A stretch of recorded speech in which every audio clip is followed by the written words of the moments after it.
footage we're looking at this time comes from The Running Man. The video is called The Heli Crash Battle. It also features another YouTuber named Rene, and he runs the channel called Barely Infected. And these are both excellent channels for DayZ if you haven't heard of them already. Now let's get into the breakdown.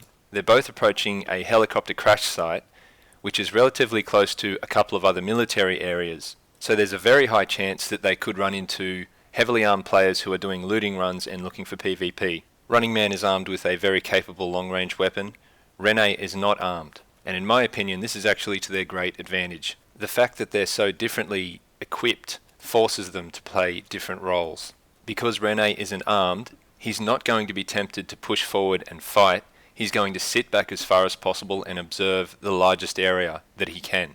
A lot of people seem to have the idea that to survive as long as possible, to loot as many places as possible, the best approach is to find a weapon so that you can defend yourself. And then you can all charge into a place armed to the teeth. But it doesn't really work like that. By the time you're getting shot at, the situation's already out of control. A much more effective way to survive, if you're not interested in killing other players, is to have one friend with a pair of binoculars. Set them up in a position providing overwatch, and they're going to communicate to you whenever they see another player, tell you the direction they're coming from, and then you can avoid them. That is a much safer way to loot an area than simply to go in there with guns. When you've got a gun, you get tunnel vision on your target. You stop observing around you and you lose situational awareness. When you don't have a gun, you don't even have that option. Of course, it isn't necessary to not have a weapon to do this. If you do have a weapon, all you have to remember is to stick to your role.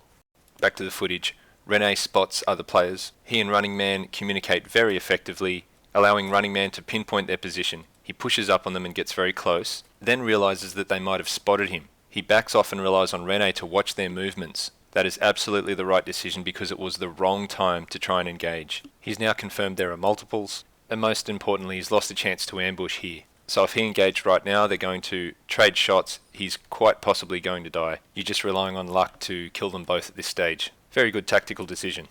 Running Man now moves to the crashed helicopter. That's pretty rough. Surely the attention of any players nearby is going to be focused on that spot. However, Rene is going to reduce that risk significantly. And when Running Man gets to the chopper, Rene spots players and communicates to him using landmarks as references and also points of the compass. And that works because they both have a really good understanding of the map. They know what direction is what. Rene communicates that they're getting very close to the chopper.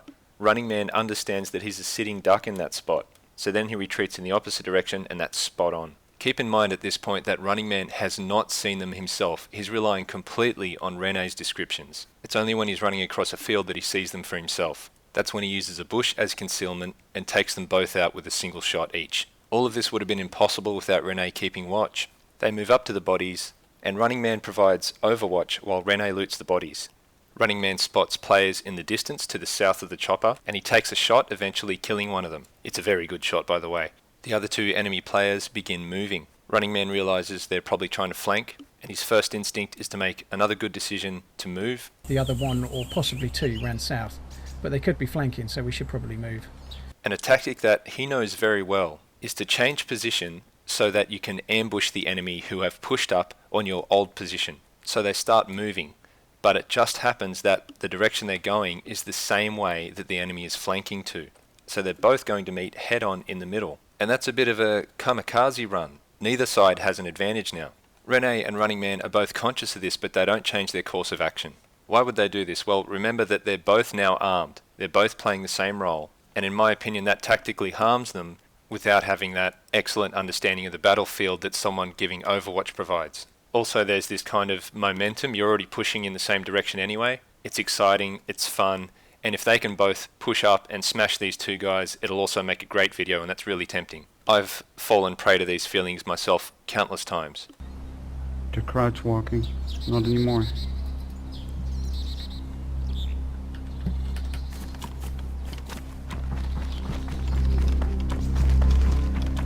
I took a shot.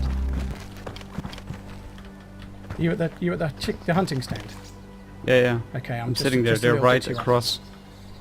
Are they across the field in those trees, or are they? Yeah. Across the tree, in the next trees. Yeah, the very next trees.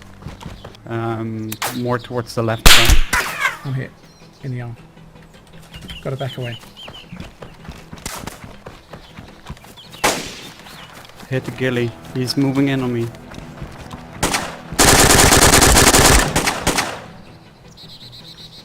How close to you?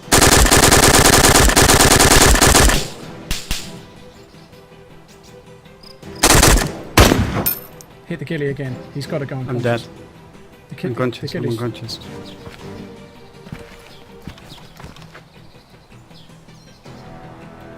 Right, I'm sailing, not bandaging, hoping it'll wake you up. Oh, my willy's on the ground and I can't pick the fucker up.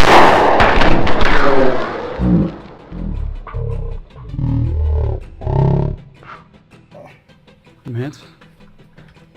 I'm dead. So in the end there, through no fault of his own, he can't pick up that gun. But the bigger issue at that point was the situation was out of control. They didn't have an advantage. It was evenly numbered squads hitting head on.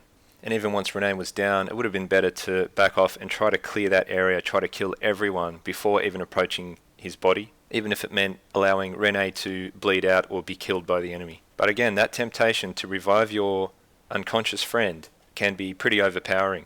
In conclusion, what you're watching here are two highly skilled and experienced players. But when you enter into a battle on a level playing field, with no real strategic or tactical advantage, there's still a good chance you're going to end up with trade kills. It's extremely unpredictable, you can't account for those random events. And when these kinds of things happen to you, afterward you've got to sit back and think, okay, where did it go wrong? Where did I actually lose control? We all have a tendency to focus on glitches and blame the whole situation on that. And I do that too, I make all these mistakes, but this series is about breaking it down, picking it apart and thinking about where we can do it better. Thanks for watching.